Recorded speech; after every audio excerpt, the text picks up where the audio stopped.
ನಮಸ್ಕಾರ ಸ್ನೇಹಿತರೆ. ಡೆಲ್ಲಿಯ ಎಲೆಕ್ಷನ್ ಮಧ್ಯೆ ವಿಚಿತ್ರ ಘಟನೆಯೊಂದು ನಡೆದಿದೆ. ಆಲ್ ಇಂಡಿಯಾ ಇಮಾಮ್ ಅಸೋಸಿಯೇಷನ್ ನ ಸಾಜಿದ್ ರಶೀದಿ ಏನ್ ಕ್ಲೈಮ್ ಮಾಡ್ತಾ ಇದ್ದಾರೆ ಗೊತ್ತಾ? ನಾನು ಈ ಬಾರಿ ಬಿಜೆಪಿಗೆ ವೋಟ್ ಹಾಕಿದೆ ಅಂತ. ತಾನ್ ಯಾಕೆ ಬಿಜೆಪಿಗೆ ವೋಟ್ ಹಾಕಿದೆ ಅಂತ ಸಾಜಿದ್ ರಶೀದಿ ಹೇಳಿರೋದನ್ನ ಕೇಳ್ಬಿಟ್ರೆ ನೀವು ಶಾಕ್ ಆಗ್ತೀರಾ. ನಮ್ಮ ಮುಸಲ್ಮಾನ್ ಬಂಧುಗಳು ಈಗಲಾದ್ರೂ ಎಚ್ಚರವಾಗ್ಲಿ. ಇವರೆಲ್ಲ ಮುಸಲ್ಮಾನ್ ವೋಟ್ ಗಳನ್ನ ಟೇಕನ್ ಫಾರ್ ಗ್ರಾಂಟೆಡ್ ಅನ್ನೋ ರೀತಿನಲ್ಲಿ ತೆಗೆದುಕೊಂಡಿದ್ದಾರೆ. ಬಿಜೆಪಿಯ ಗುಮ್ಮ ತೋರಿಸಿ ನಮಗೆ ಎದುರಿಸ್ತಾರೆ, ದೇಶ ಬಿಟ್ಟು ಹೊರಗಾಕ್ಬಿಡ್ತಾರೆ, ವೋಟಿಂಗ್ ರೈಟ್ಸ್ ನ ಕಸಿದುಕೊಂಡು ಬಿಡ್ತಾರೆ, ಯಾವುದೇ ಸೌಲಭ್ಯ ಸೌಕರ್ಯ ಕೊಡೋದಿಲ್ಲ, ಎಲ್ಲ ಕಿತ್ತುಕೊಂಡು ಬಿಡ್ತಾರೆ ಅಂತ ನಮ್ಮನ್ನ ಎದುರಿಸಿಕೊಂಡು ದಶಕಗಳ ಕಾಲ ನಮ್ಮ ಹತ್ರ ವೋಟ್ ಪಡೆದು ರಾಜಕೀಯ ಸುಖ ಅನುಭವಿಸ್ತಾ ಇದ್ದಾರೆ ಅಂತ ವಾಗ್ದಾಳಿ ನಡೆಸಿದ್ದಾರೆ ಮೌಲಾನಾ ಸಾಜಿದ್ ರಶೀದಿ. ನಿಜಕ್ಕೂ ಈತ ಬಿಜೆಪಿಗೆ ವೋಟ್ ಹಾಕಿದ್ರಾ ಅಥವಾ ಇದರ ಹಿಂದೆ ಏನಾದ್ರೂ ಷಡ್ಯಂತ್ರ ಇದೆಯಾ?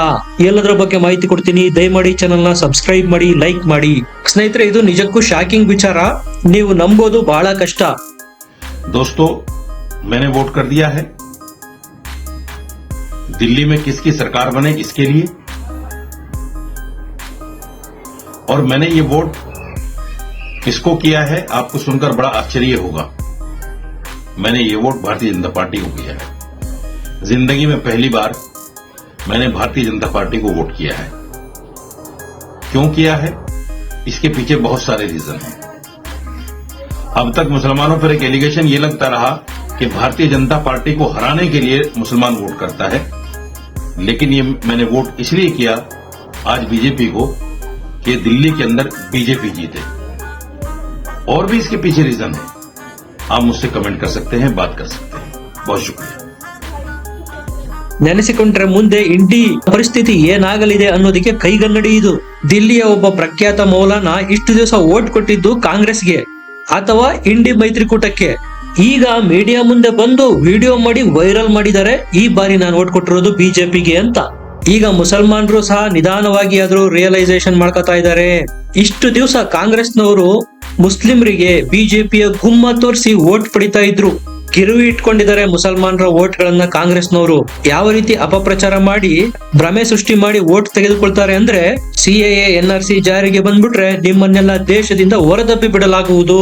ಇವರಿಗೆ ಸಿಎಎ NRC ಬಗ್ಗೆ ABCDನೂ ಗೊತ್ತಿಲ್ಲ. ಒಂದೇ ನಾಗರಿಕ ಸಂಹಿತೆ ಕಾನೂನನ್ನ ಬಿಜೆಪಿ ಮತ್ತು ಮೋದಿ ತರೋದಿಕ್ಕೆ ಮುಂದಾದ್ರೆ ಮುಸಲ್ಮಾನರ ಹಕ್ಕುಗಳನ್ನ ಕಿತ್ತುಕೊಳ್ಳೋದಿಕ್ಕೆ ಬಿಜೆಪಿ ಹೊರಟಿದೆ ಅಂತ ಭ್ರಮೆ ಸೃಷ್ಟಿ ಮಾಡ್ತಾರೆ ಕಾಂಗ್ರೆಸ್ ಮತ್ತು ಇಂಡಿ ಮೈತ್ರಿಕೂಟದವರು. ಕೇವಲ ವೋಟ್ ಬ್ಯಾಂಕಿಗಾಗಿ ಮುಸ್ಲಿಮರನ್ನ ಎತ್ತಿ ಕಟ್ಟೋ ಕೆಲಸ ಹಿಂದಿನಿಂದಲೂ ಕಾಂಗ್ರೆಸ್ ಮಾಡಿಕೊಂಡು ಬಂದೇ ಇದೆ.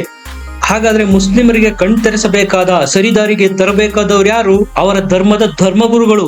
ಆದ್ರೆ ಅವರೇ ಕೈ ಜೊತೆಗೆ ಕೈ ಮಿಲಾಯಿಸಿ ದಾರಿ ತಪ್ಪಿಸ್ತಾ ಇದ್ದಾರೆ ಅವರದ್ದೇ ಸಮುದಾಯದವರನ್ನ. ಇದೇ ದುರದೃಷ್ಟ. ನೀವು ನೋಡಿರ್ಬೋದು, ಉತ್ತರ ಪ್ರದೇಶದಲ್ಲಿ ಈಗ ಕುಂಭಮೇಳ ನಡೀತಾ ಇರುವ ಜಾಗ ಸಹ ವಕ್ಫ್ದು ಅಂತಾರೆ ಅಂದ್ರೆ ಯಾವ ಮಟ್ಟಿಗೆ ಹೋಗಿರ್ಬೋದು ಯೋಚನೆ ಮಾಡಿ. ಇಂಥವರ ಮಧ್ಯದಿಂದ ಈಗ ಒಬ್ಬ ದಿಲ್ಲಿಯ ಮೌಲಾನ ಎದ್ದು ಬಂದಿದ್ದಾರೆ. ಅವರು ಸಾಜಿದ್ ರಶೀದು. ಈತ ರಾತ್ರೋರಾತ್ರಿ ಮೋದಿಯ ಬಿಗ್ ಫ್ಯಾನ್ ಆಗ್ಬಿಟ್ಟಿದ್ದಾರೆ. ಬಿಜೆಪಿಗೆ ವೋಟ್ ಕೊಟ್ಬಿಟ್ಟಿದೀನಿ ಅಂತಾರೆ. ಇಷ್ಟು ದಿವಸ ನಾನು ಬಿಜೆಪಿಗೆ ವೋಟ್ ಕೊಟ್ಟಿರ್ಲಿಲ್ಲ, ಇವತ್ತು ಬಿಜೆಪಿಯ ಪರವಾಗಿ ವೋಟ್ ಮಾಡಿದೆ, ಬಿಜೆಪಿ ಸರ್ಕಾರ ಬರುತ್ತೆ ದಿಲ್ಲಿನಲ್ಲಿ ಅಂತಾರೆ. ನೀವು ಬಿಜೆಪಿಗೆ ಹೇಗ್ ವೋಟ್ ಹಾಕಿದ್ರಿ? ಪರಂಪರಾಗತವಾಗಿ ಕಾಂಗ್ರೆಸ್ಗೆ ನಿಮ್ಮ ವೋಟ್ ಬೀಳುತ್ತಲ್ವಾ ಅಂತ ಕೇಳಿದ್ದಕ್ಕೆ, ಹಾಗೇನಿಲ್ಲ, ದೇಶದ ಜನರಲ್ಲಿ ಒಂದು ತಪ್ಪು ಕಲ್ಪನೆ ಇದೆ.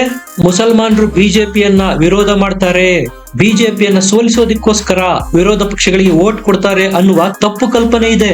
ಒಂದು ವೇಳೆ ಬಿಜೆಪಿಯನ್ನು ಎದುರಿಸುವ ಪಕ್ಷಗಳಿಗೆ ನೀವು ವೋಟ್ ಕೊಡದೆ ಹೋದ್ರೆ ಬಿಜೆಪಿ ಅಧಿಕಾರಕ್ಕೆ ಬಂದು ಬಿಡುತ್ತೆ, ನಿಮಗೆ ಸಮಸ್ಯೆ ಆಗತ್ತೆ ಅಂತೆಲ್ಲ ಹೇಳಿ ಏನು ಎದುರಿಸಲಾಗ್ತಾ ಇದೆ.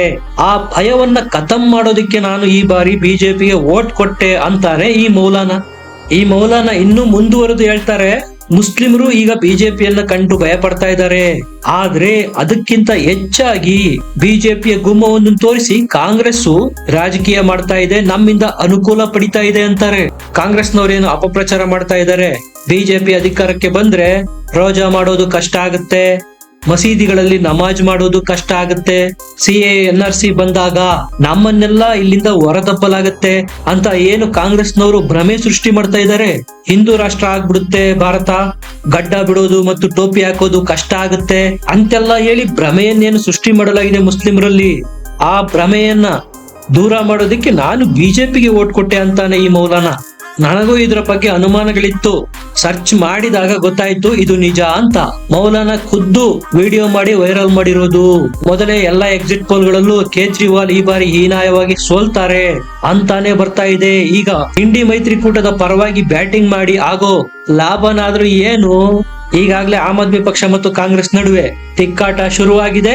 ಮೌಲಾನಾನ ಈ ಹೇಳಿಕೆಯ ಹಿನ್ನೆಲೆಯಲ್ಲಿ ಮತ್ತಷ್ಟು ಬೆಂಕಿ ದಗದಗಿಸಿದ್ರು ಯಾವುದೇ ಅನುಮಾನ ಇಲ್ಲ.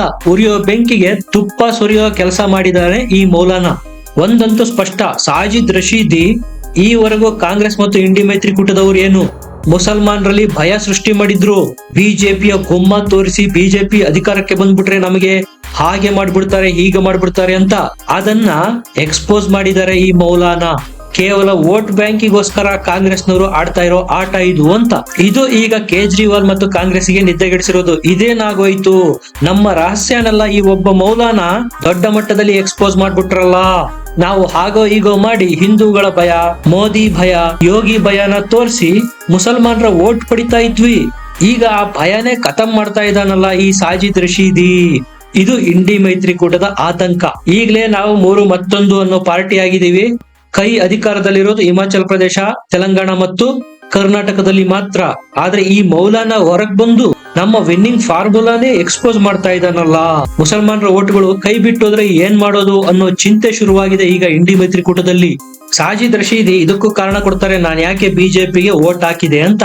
ಆಮ್ ಆದ್ಮಿ ಪಕ್ಷದ ಅಮಾನುತುಲ್ಲಾ ಖಾನ್ ವಕ್ಫ್ ಆಸ್ತಿನ ಅಕ್ರಮವಾಗಿ ವಶಪಡಿಸಿಕೊಂಡಿದ್ದಾರೆ. ಅರವಿಂದ್ ಕೇಜ್ರಿವಾಲ್ ಮೌಲಾನಾಗಳಿಗೆ ಪ್ರತಿ ತಿಂಗಳು 18,000 ರೂಪಾಯಿ ಸಂಬಳ ಏನು ಕೊಡ್ತಾ ಇದ್ರು, ಅದನ್ನ 1.5 ವರ್ಷದಿಂದ ಕೊಡ್ತಾ ಇಲ್ಲ. ಅದನ್ನ ಕೇಳೋದಕ್ಕೆ 3 ಬಾರಿ ಹೋದಾಗ್ಲೂ ಕೇಜ್ರಿವಾಲ್ ಮೀಟ್ ಮಾಡೋದಕ್ಕೂ ಹಿಂಜರಿದಿದ್ರು ಸಾಜಿದ್ ರಶೀದಿನ. ಆ ಸೇಡನ್ನ ತೀರಿಸ್ಕೊತಾ ಇದ್ದಾರ. ಸ್ನೇಹಿತರೆ, ಈ ಮೌಲಾನಾ ಬಿಜೆಪಿಗೆ ವೋಟ್ ಹಾಕಿದ್ದಾನೆ ಅಂದ್ರೆ ಅದನ್ನ ನಂಬೋದು ಬಿಡೋದು ಬಿಜೆಪಿ ಅವರಿಗೆ ಬಿಟ್ಟಿತ್ತು. ಆದ್ರೆ ಒಂದಂತೂ ನಿಜ, ಈತ ಸಾಜಿದ್ ರಶೀದಿ ಎಂತಹ ವ್ಯಕ್ತಿ ಅಂದ್ರೆ ರಾಮ ಮಂದಿರದ ವಿರೋಧಿ, ಮೋದಿ ಯೋಗಿ ವಿರೋಧಿ, ಯಾವುದೋ ಒಂದು ಉದ್ದೇಶದ ಕಾರ್ಯ ಸಾಧನೆ ಮಾಡುವ ಇರಾದೆಯಿಂದ ಇಂತ ವಿಡಿಯೋ ಮಾಡಿ ವೈರಲ್ ಮಾಡ್ತಾ ಇದ್ದಾನೆ.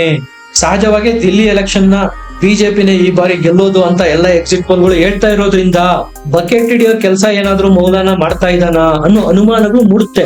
ಯಾವ ಸಾಜಿದ್ ರಶೀದಿ ಭಾರತೀಯ ಜನತಾ ಪಾರ್ಟಿನ ವಾಚಾಮಗೋಚರ ಬೈತಾ ಇದ್ನೋ, ಹಿಂದೂಗಳ ವಿರುದ್ಧ ವಾಗ್ದಾಳಿ ಮಾಡ್ತಾ ಇದ್ನೋ, ನರೇಂದ್ರ ಮೋದಿಯ ವಿರುದ್ಧ ಏನೆಲ್ಲ ವಿರೋಧ ಮಾಡೋದಕ್ಕೆ ಸಾಧ್ಯ ಅದೆಲ್ಲವನ್ನೂ ಮಾಡಿದ್ನೋ, ಅಂತಹ ಸಾಜಿದ್ ರಶೀದಿ ಬಾಯಿಂದ ಬಿಜೆಪಿಗೆ ನಾನು ವೋಟ್ ಹಾಕಿದ್ದೀನಿ ಅನ್ನೋ ಮಾತು ಈಗ ಬರ್ತಾ ಇದೆ.